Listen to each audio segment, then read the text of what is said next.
로마서 2장 12절에서 16절까지 말씀입니다. 신약성경 240페이지에 있습니다.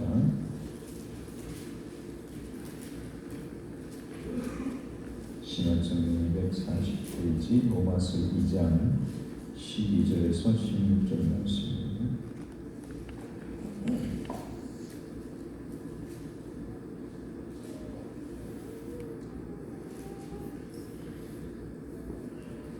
로마서 2장 12절에서 16절 말씀은 좋아요는 교독합니다.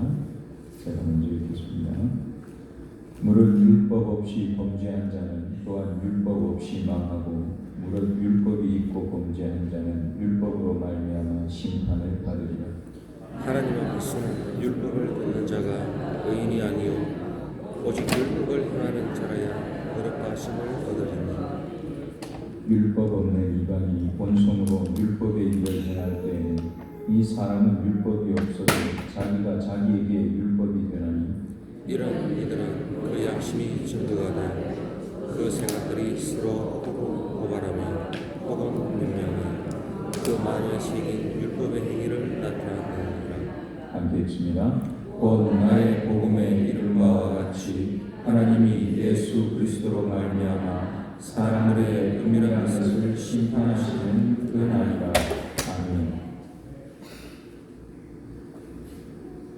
우리 옛날 전래 동화 중에 그 해와 달의 남매라고 하는 동화가 있습니다. 하도 옛날에 대해서 생각이 잘 안 나시죠? 제가 한번 찾아봤어요. 갑자기 생각이 나가지고 옛날에 어누이를 키우던 엄마가 계셨는데 애들을 먹여 살리려고 떡을 칼로 떡을 쥐고 산을 넘어갑니다. 근데 전임사대가 해안 이웃을 저가니까 여우도 울고 늑대 소리도 나고 그러는데 갑자기 눈앞에 호랑이가 나타났습니다. 호랑이가 그 아줌마한테 뭐라고 했냐면 떡 하나 주면 안 잡아먹지 그랬어요. 그랬더니 아줌마가 거기에 있는 떡을 하나 애딸 먹으라 던져줬습니다. 그래서 먹고 사라진 것 같았어요. 그래 아줌마가 덜덜 떨면서 빨리 가야겠다고 산들 하나 또 넘어가는데 이 호랑이가 또 나타났어요. 또 뭐라고 했게요? 떡 하나 주면 안 잡아먹지. 또 떡 하나 떴더니 이게 고개 넘어갈 때마다 나타나가지고 떡 달라고 그러네. 이 아주머니 떡 다 뺏어 먹고 나니까 줄 떡이 없어요. 떡 하나 주면 안 잡아먹지가 떡이 없어요. 그러니까 이 호랑이가 아줌마를 확 잡아먹어버렸어요. 아줌마를 잡아먹어도 배가 안 차는 모양인데 이 호랑이가 이 아줌마 변장을 하고 지가 머리에다가 이렇게 하고 떡 광주리를 친 다음에 그 아줌마가 살고 있었던 집으로 갔습니다.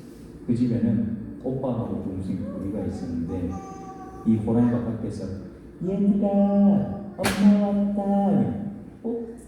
동생은 들어보니까 엄마 왔다서 엄마다 그랬는데 오빠가 딱 들어보니까 아니거든요. 그러니까 야 아니야 잠깐만 있어봐. 얘들아 엄마 왔다니까. 남자애가 들어보니까 아니야 엄마 아니야. 근데 그 호랑이가 문을 떡떡 두드리더니만 그 아줌마 분이 있었나 분을 발라가지고 손을 아줌마 손처럼 만들어가지고 엄마 맞다니까 하고 손을 이렇게 싹 내미니까 동생이 그걸 보고 엄마 맞잖아 하고 문을 확 열었어요. 그러니까 어떻게 됐게요? 호랑이가 걔들 잡아먹고 으악 들어가요. 애들 둘이가 도망을 나왔습니다. 집에서 가까스로 도망을 쳐가지고 집 앞에 나무가 있는데 나무 밑에 우물이 있었어요. 우물 그 위에서 나무 올라가는 길에 사다리를 이렇게 걸어놨는데 그걸 타고 쏜살같이 올라가 사다리를 확 위에서 잡아뜨립니다. 호랑이가 딱 나와서 보니까 먹이가 어디에 올라가 있습니까? 나무 위에 올라가 있잖아요. 저것들을 내가 어떻게 먹지? 앉아가지고 고민을 하고 위에 보고 있던 동생이 기분이 좋잖아요. 오빠는 가만히 있는데 동생이 여자 동생 호랑이 아저씨 바보. 호랑이 야 너 죽어. 어떻게 올라오는지 나는 아는데 어떻게 하면 올라가냐? 아저씨 저 우리 집 뒤에 가면 도끼 있거든요. 도끼 가지고 나무 이렇게 탁 찍고 올라오면 되는데 그래도 호랑이가 그래 가서 도끼를 갖고 와가지고 나무를 탁 찍으니까 이게 안 떨어지는 거예요. 찍고 올라오니까 이 동생 때문에 오빠도 죽게 생겼는데 둘이서 하나님 제발 우리 좀 살려주세요. 우리 살려주시려거든. 제발 하늘에서 튼튼한 동아줄을 좀 내려주세요. 막 기도를 했어요. 그랬더니 갑자기 하늘에서 동아줄이 탁 내려오는 거예요. 딱 보니까 동아줄이 애들 그한테 떨어왔는데 호랑이 올라오기 전에 도망가요. 둘이서 동아줄부터 올라서 호랑이가 열심히 도끼로 나무 찍으면서 올라와서 딱 올라와 보니까 애들이 어디 갔습니까? 도와준다고 하늘로 쫙 올라가고 있는 호랑이가 아까 지금 애들이 한 걸 가만히 생각해 보니까 뭔가 막 기도를 하는 것 같아요. 지도 기도를 했어요. 뭐라고 기도했는지 잘 모르겠어요. 저도 밥을 좀 먹게 해주세요 그랬는지. 그랬더니 하늘에서 또 동아줄 하나가 쫙 내려오고 호랑이가 드디어 내 기도 들으셨구나. 도끼를 쫙 던지고 동아줄을 쫙 잡고 한참을 올라갔어요. 한참 올라갔는데 중간에서 갑자기 뭐가 뚝뚝뚝 하더니만 어떻게 됐게요? 줄이 뚝 끊어져가지고 호랑이가 떨어져가지고 죽었다라는 얘기입니다. 근데 이 호랑이가 떨어졌는데 어디에 떨어졌는지 아세요? 수수밭에 떨어졌어요. 그래서 수수 그 자르고 난 꼬챙이에 똥구가 확 찔려가지고 피가 났는데 그래서 그 수수 아랫동 그 안쪽이 붉은색이라고 그래요. 이게 이제 그냥 전설입니다. 그리고 이 하늘로 올라간 남면에 어떻게 될게요? 원래 뭐 오빠 보고 야 네가 해 하고 동생 보고 네가 다래가지고 동생이 마음에 무서워요 그래가지고 동생이 뭐 했게요? 동생이 해가 되고 오빠가 달이 됐다라는 아주 옛날부터 전해 내려오는 전래 동화입니다. 제가 왜 이 얘기를 했냐? 썩은 동화줄 얘기하려고. 호랑이는 무슨 동화줄을 잡았습니까? 썩은 동화줄을 잡았습니다. 근데 남매는 어떤 동화줄을 잡았습니까? 튼튼한 동아줄을 잡았죠. 여러분, 동아줄이 썩은 동아줄하고 튼튼한 동아줄이 두 개 내려와가지고 두 개 중에 하나 선택해라가 아니고 하늘에서 그 사람에게 맞는 줄을 내려주셨다는 겁니다. 그 아이들에게는 튼튼한 동아줄, 불의한 호랑이에게는 썩은 동아줄. 근데 혹시 우리는 하나님께서 우리한테 분명히 튼튼한 동아줄을 내려주시려고 하는데 우리는 우리한테 안 내려주신 엉뚱한 집에 내려준 썩은 동아줄을 붙잡으려고 애쓰는 사람들은 혹시 아닌가? 이 땅을 사는 동안에 썩은 동아줄이 아니라 저와 여러분을 든든하게 끌어올려줄 튼튼한 동아줄 꼭 붙들고 사시기를 축복합니다. 오늘 본문에 보면 이 썩은 동아줄 얘기를 계속하고 있어요. 무슨 얘기냐? 12절을 먼저 한번 같이 보겠습니다. 12절 함께 읽습니다. 무릇 율법 없이 범죄한 자는 또한 율법 없이 망하고 무릇 율법이 있고 범죄한 자는 율법으로 말미암아 심판을 받으리라. 아멘. 사실 이 로마서가 좀 어렵습니다. 말도 어렵고 설명해드리기도 어렵습니다. 교리적인 것들과 관계된 것들이 많이 있기 때문에 제가 최대한 쉽게 여러분한테 얘기 드릴 테니까 귀를 쫑긋 세우고 잘 들으시기 바랍니다. 오늘 본문 12절에서 하는 얘기는 율법이 있느냐 없느냐 그것이 내가 구원받는 일에 도움이 됩니까? 되지 않습니까? 12절 잘 보세요. 율법 없이 범죄한 자는 또한 율법 없이 어떻게 된다고요? 망한다 그랬죠. 반대로 율법이 있고 범죄한 자는 율법으로 말미암아 구원받았습니까? 심판을 받는다고 했습니다. 그러니까 율법이 없는 사람에게도 아무 소용없지만 율법이 있는 사람에게도 그 율법이 내 보호자 역할을 합니까? 못합니까? 합니까? 못합니까? 못합니다. 만약에 율법이 내 보호자면 내가 죄를 지었을 때도 나를 지켜줘야지. 근데 나를 못 지켜줘. 율법은 내가 죄짓고 내가 죄인이라고 하는 사실을 자꾸 드러나게 하는 존재지 내가 죄졌는데 율법이 은혜를 베풀어서 정훈아 괜찮다 이렇게 해주는 게 율법이 아니라는 얘기입니다. 그래서 여기 보면 이방인들에게는 망한다라는 표현을 쓰는데 여기에 망한다라고 하는 이 표현은 미래 시제를 사용합니다. 망하게 될 거다. 앞으로 망하게 될 거다. 왜 망하게 되느냐? 그들은 구원받을 아무런 동아줄도 방법을 가지고 있지 않기 때문에 그들은 망할 수밖에 없다고 하는 겁니다. 이방인들은 율법을 기준으로 삼지 않았기에 율법으로 심판을 받지는 않지만 그들의 마지막은 결국은 뭐하고 연결됩니까? 영원한 생명이 아니라 멸망하고 연결이 된다 그 말입니다. 그 다음에 보니까 율법이 있는 자라고 하는 표현이 나오는데 보셨습니까? 12절 중간에 율법이 있고 범죄한 자 보입니까? 율법이 있는 자는 어떤 사람을 얘기할까요? 위에서 우리가 읽었던 율법이 없는 율법 없는 사람은 이방인을 얘기하는 겁니다. 그런데 율법 있는 사람은 유대인을 얘기하는 거예요. 이미 하나님을 섬기고 있는 사람. 그런데 이 율법 있는 자들, 유대인들도요, 이 율법이 있지만 그 율법이 자기 자신들을 아까 말씀드린 것처럼 지켜주는 것이 아니라 심판하게 된다라고 하는, 이 심판을 받으리라 그렇게 표현했는데, 심판받으리라 이 말은, 심판은 두 가지가 있습니다. 하나는 보호하는 심판이 있습니다. 그렇잖아요. 법정에 우리가 피고로 세워지게 될 때에 나를 보호하는 변호사가 있을 수 있죠. 나를 옥에 넣으려고 하는 검사가 있을 수 있겠죠. 근데 여기에서 심판한다 할 때 이 심판은 나를 변호해주는 하나님을 얘기하는 게 아니라 나를 심판하시는 하나님, 정죄하시는 하나님에 의해서 내가 최종적으로는 하나님하고 상관없는 자라는 판결을 받게 될 거라는 얘기를 매일 말씀하시는 겁니다.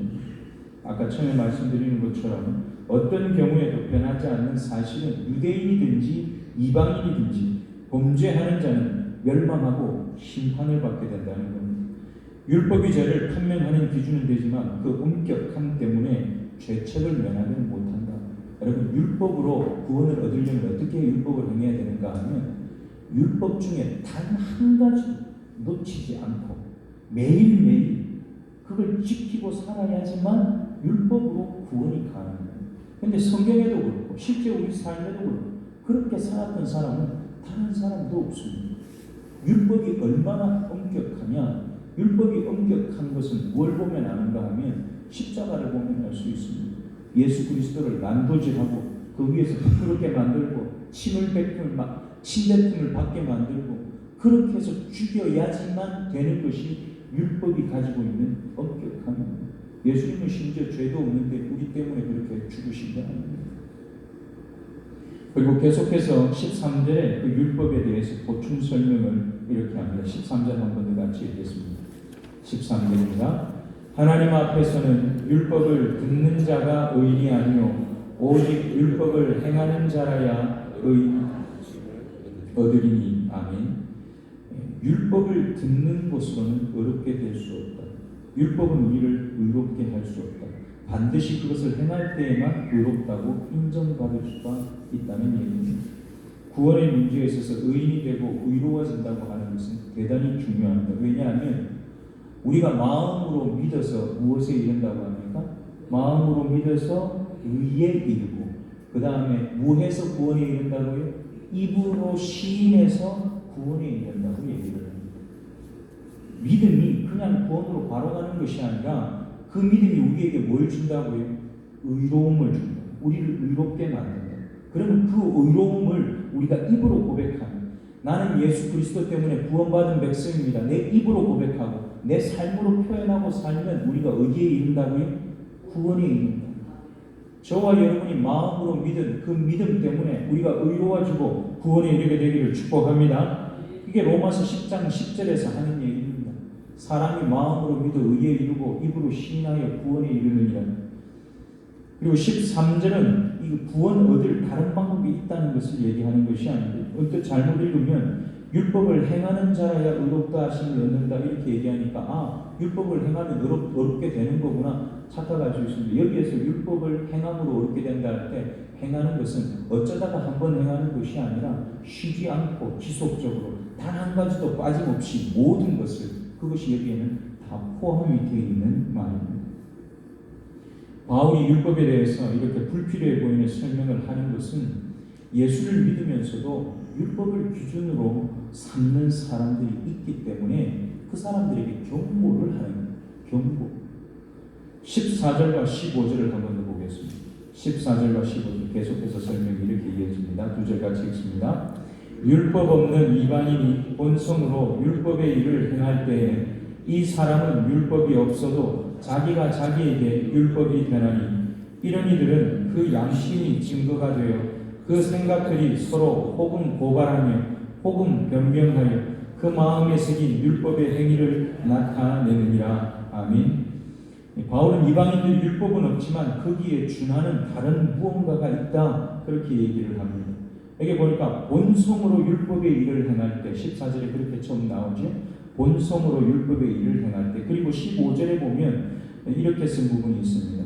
그 그 중간 부분에 보면 아니죠. 14절 뒷부분에 보면 이렇게 썼습니다. 자기가 자기에게 율법이 되나니. 이런 표현들은 누구를 향한 표현인가 하면 저와 여러분처럼 예수 믿게 된 사람들, 이미 하나님을 섬기고 있는 유대인들을 보고 하는 얘기가 아니라 이방인들을 보고 하는 얘기입니다.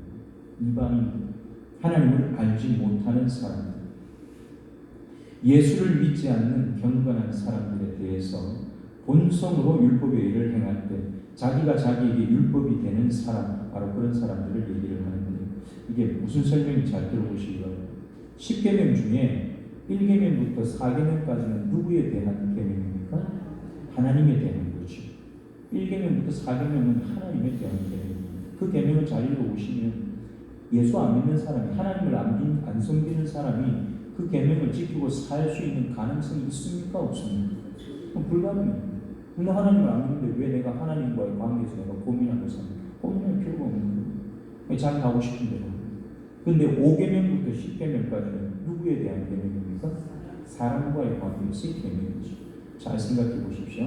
사람과의 관계에서 계명, 여러분 그거 우리 예수 믿는 사람들만 잘하고 삽니까?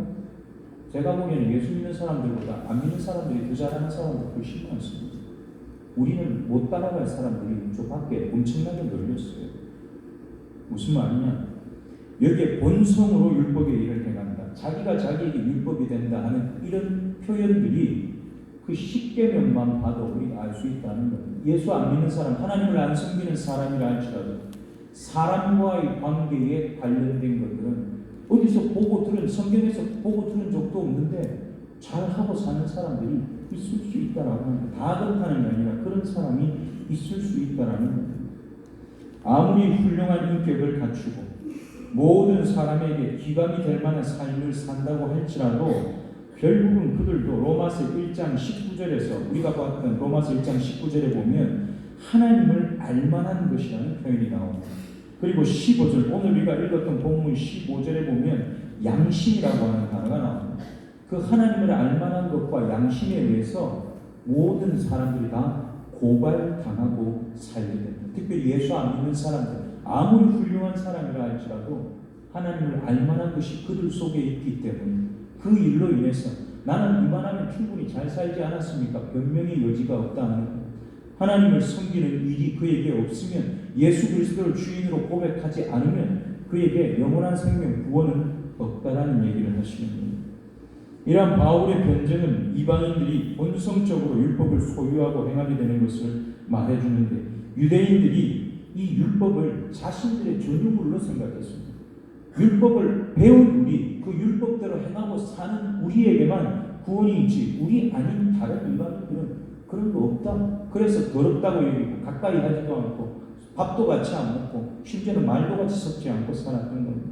그런 유대인들이 가지고 있는 율법에 대한 자기 자랑, 나는 이만한 사람이다, 우리 이런 거 안다, 이거 우리 거다, 나는 이런 걸 가진 사람이다, 그걸 격화시키는 사도 바울의 얘기가 오늘 우리가 읽었던 본문 15절까지의 내용입니다. 그런데 한 가지 우리가 다른 것이 나오는데 15절 뒷부분에 보면 이렇게 쓴 부분이 나옵니다.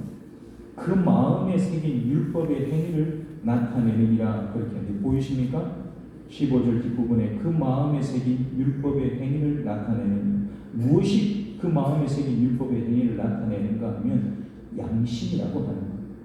하나님을 알만한 아주 작은 어떤 그 단초가 되는 것, 그 양심이라고 하는 것이 우리에게 그 마음에 새긴 율법의 행위를 나타낸다고 합니다. 그러면 여기에 나오는 율법의 행위는 우리가 앞에서 말한 율법하고 같은 걸까요? 다른 걸까요? 여러분은 잘 모르시겠죠? 그거 제가 설명을 드리려고.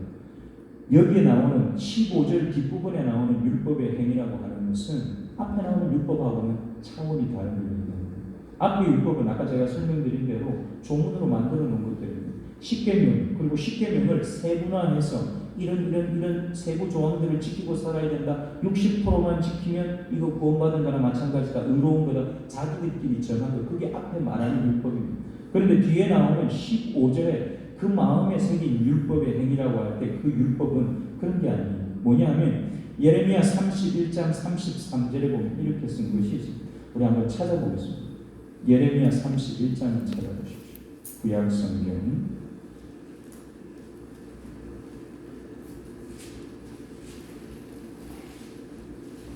예레미야 31장 33절.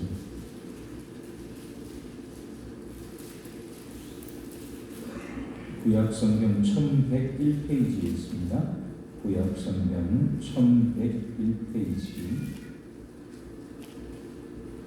예레미야 31장 33절입니다. 같이 한번 읽겠습니다. 33절.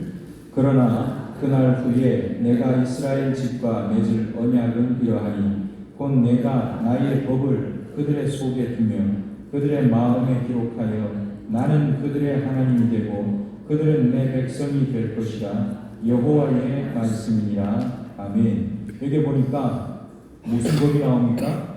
나의 법이 나옵니까? 보이십니까? 내가 나의 법을 그들의 속에 두며 그들의 마음에 기록하여 그렇게 얘기합니다. 우리의 마음에 기록한 하나님의 법, 여기에 나오는 구약에 말하는 법과 오늘 신약 성경이 얘기하는 율법은 같은 단어입니다. 히브리어로 물론 다르고 헬라어로 다릅니다만 동일한 율법을 의미합니다.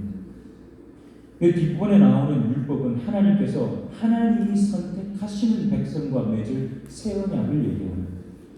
이 율법은 우리가 조문으로 써놓고 몇 가지를 지켰느냐 그것 따지는 율법이 아니라 예수 그리스도를 통해서 우리에게 주신 하나님의 말씀, 하나님께서 율법의 완성을 사도 바울을 통해서 뭐라고 하셨습니까? 뭐가 율법의 완성입니까? 사랑이 율법의 완성이라고 했습니다. 예수님께서 그가 십자가에 죽으심으로 우리에게 보여주셨던 것, 그게 바로 율법의 완성. 내가 너희 마음에 새긴 내 법, 하나님께서 우리 마음에 새긴 그 율법의 행위, 새 언약의 그 율법을 우리에게 주신 것을 15절 뒷부분에서 얘기하고 있습니다. 근데 예수를 알지 못하는 이방인들에게 그것이 무엇을 통해서 그 법이 나타난다고요? 양심을 통해서. 양심이 그것을 증거하게 된다. 그렇게 얘기합니다. 16절을 한번 보겠습니다. 마지막 우리가 봤던 본문 마지막 절입니다. 16절 같이 읽습니다. 곧 나의 복음에 이른 바와 같이 하나님이 예수 그리스도로 말미암아 사람들의 은밀한 것을 심판하시는 그날이라. 아멘. 이 16절은 오늘 사도 바울이 12절부터 15절에서 율법은 아니다, 하나님이 우리에게 새롭게 주시는 새로운 법이 있는데 그 법으로만 가능하다 하는 것을 나타내는 근거가 되는 말씀입니다. 사도 바울이 나의 복음에 이렇게 얘기합니다. 사도 바울이 말하는 나의 복음은 어떤 복음입니까? 어떤 복음이 나의 복음입니까? 사도 바울의 복음은 우리가 모르는 복음입니까? 우리가 다 알고 있는 복음입니다. 예수 그리스도, 예수님께서 저와 여러분을 위해서 지셨던 십자가의 복음, 사도 바울은 그거 한 가지 이외에는 어떤 복음도 얘기한 적이 없습니다. 사도 바울이 말하는 그 십자가의 복음, 거기에 내가 이른 바와 같이 하나님이 예수 그리스도로 말미암아 사람들의 은밀한 것을 심판하시는 그날이라 그렇게 얘기합니다. 여러분, 십자가 앞에서는 우리의 모든 은밀한 죄가 드러나고 그 모든 죄가 또한 용서받게 되는 자리인 줄 믿습니다. 십자가 사건은 과거에 있었던 일입니다. 과거의 사건입니다. 그런데 그 과거에 있었던 사건이 지금 오늘도 예수를 믿는 그 사람에게는 현재 일로 작용을 합니까? 하지 않습니까? 항상 현재 시제로 작용합니다. 그래서 오늘 16절에 쓴 심판하시는 그날이라 할 때 심판한다는 이 단어를 오늘 본문에서는 다 미래 시제를 쓰는데 이 단어를 현재 시제로 쓰고 있습니다. 예수님도 똑같이 말씀하셨어요. 뭐라고 말씀하셨습니까? 나를 받아들이는 자는 이미 내 말이 선포될 때 이미 심판이 선포된 거라고 말해요. 어떻게 심판이 선포된? 나를 받아들이면 부활의 심판, 그렇죠? 나를 받아들이지 않으면 어떤 데로 간다고요? 멸망의 심판. 그 두 가지가 나는 생명이냐, 생명의 부활이냐, 그 다음에 정죄, 멸망의 심판이냐, 그 두 가지가 예수 그리스도 자신에 의해서 나누어진다고 이미 말씀하셨어요.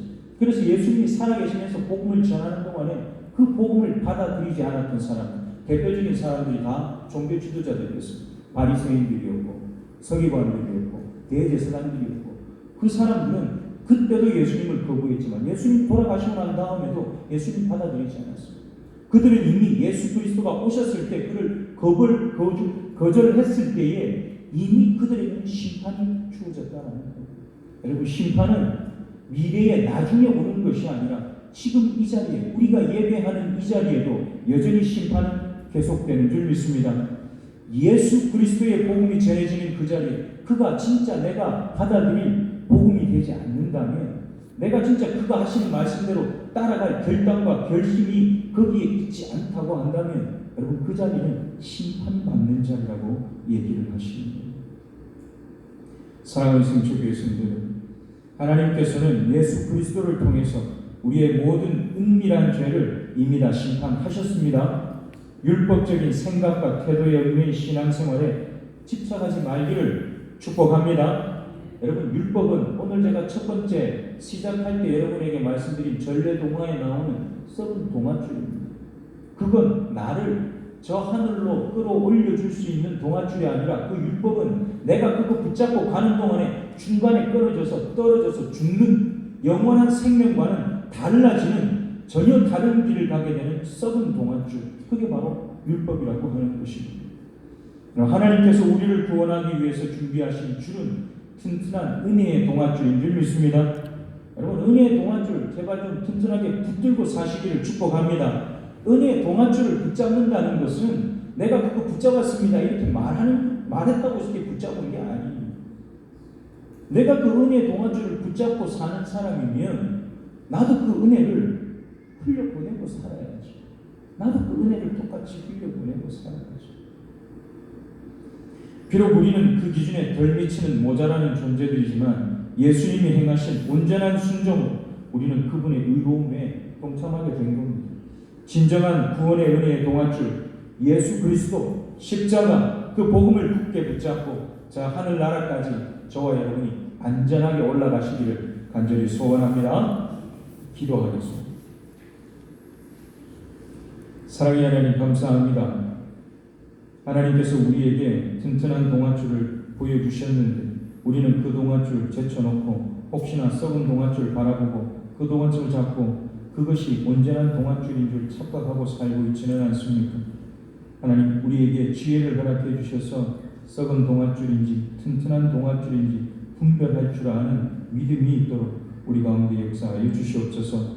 예수 그리스도 그분을 통해서 우리에게 보여주신 십자가의 복음 이외에 그 어떤 것도 우리에게 구원의 동아줄이 될 수 없음을 분명히 알고 사는 복 있는 존재들이 되도록 우리 모두를 축복하여 주시옵소서. 그렇게 우리를 인도하실 하나님을 기대하오며 거룩하신 예수님 이름으로 기도하옵나이다. 아멘.